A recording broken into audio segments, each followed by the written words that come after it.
Yo, magandang araw muli. Nung nakaraang video nga pala ay nag-renovate tayo ng kusina, nagpalit tayo ng pintura at nag-unboxing. Naglagay na rin tayo ng mga bagong gamit sa kusina. Inayos natin. Ngayon naman ay papupunta tayo ngayon sa sala. Ito guys, simulan na natin. Bali, niligpit ko muna yung mga gamit dito. Nilagay ko muna sa kabila. Tapos sinapinan na natin para yung mga talsik ng pintura ay hindi mapunta sa mga gamit, mahirap maglinis. Tapos itong nagdan, nilagyan ko ng bubble wrap at binalutan ko ng plastic. Para pag dinikit sa pader, hindi magasgasan ng pader, hindi masira yung pintura. Bali, ginawa ko, nilinis ko muna yung kisame o itong metal deck na tinatawag. Para pag pintura natin, hindi maalikabok. Walang mga bukol-bukol. Pakita ko muna yung before.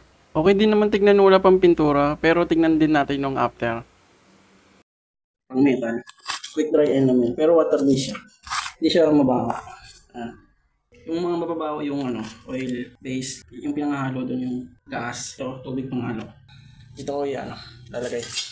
Tapos roller. Let's go.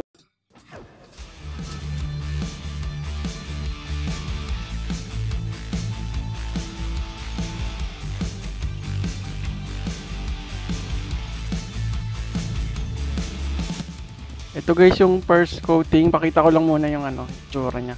Ayan, medyo parang opacity or malabo pa.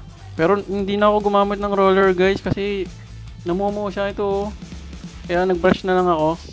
Gusto niya yata meron na siyang primer para smooth yung pagpintura. Pero okay lang yan, dadagdagan pa natin ng ilang patong para hindi siya mukhang ampaw. Ito guys Yan, pag pinatay natin ang ilaw, makikita natin na talagang malabo pa. Kaya ilang ulit pa natin hanggang pumuti siya. Tara, let's go!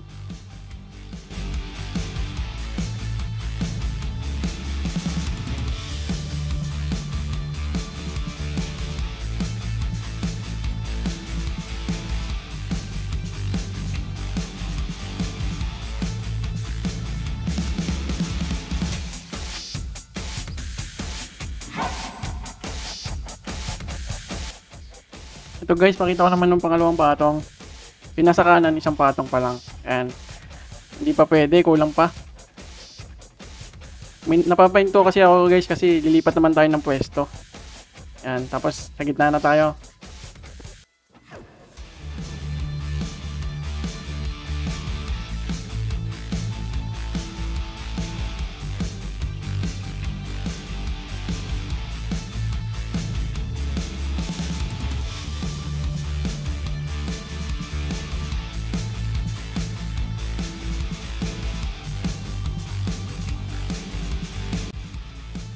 Bali nagluto muna ako guys. Magla-lunch na yun. Hindi pwedeng magutuman ng trabador ko eh.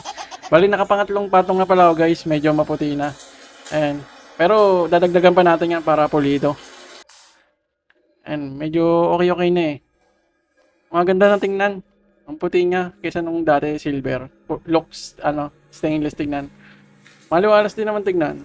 Ito parang dumilim yung yung wala pang pintura.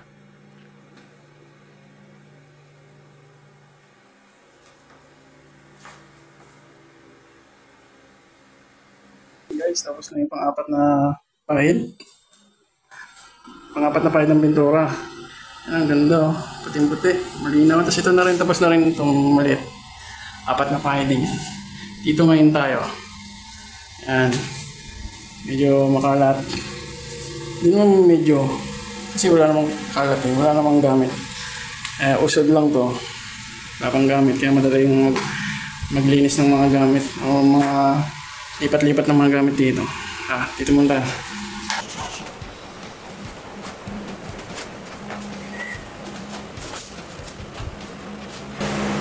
Punasan ko pala muna.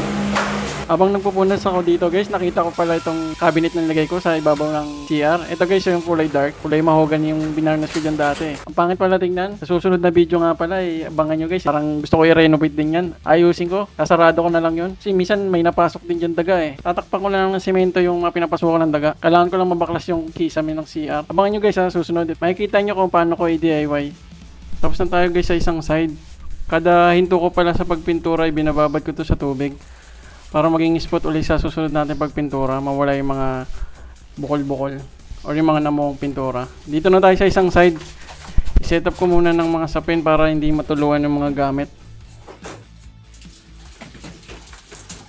Tapos Tapos punasan muna natin ulit bago pinturan.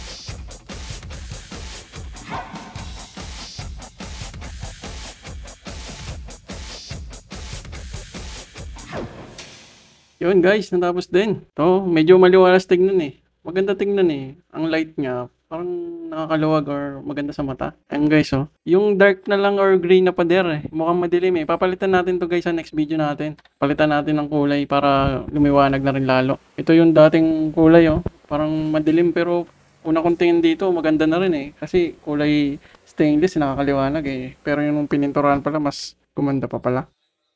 Abangan nyo guys yung next video natin. Maraming salamat sa panonood.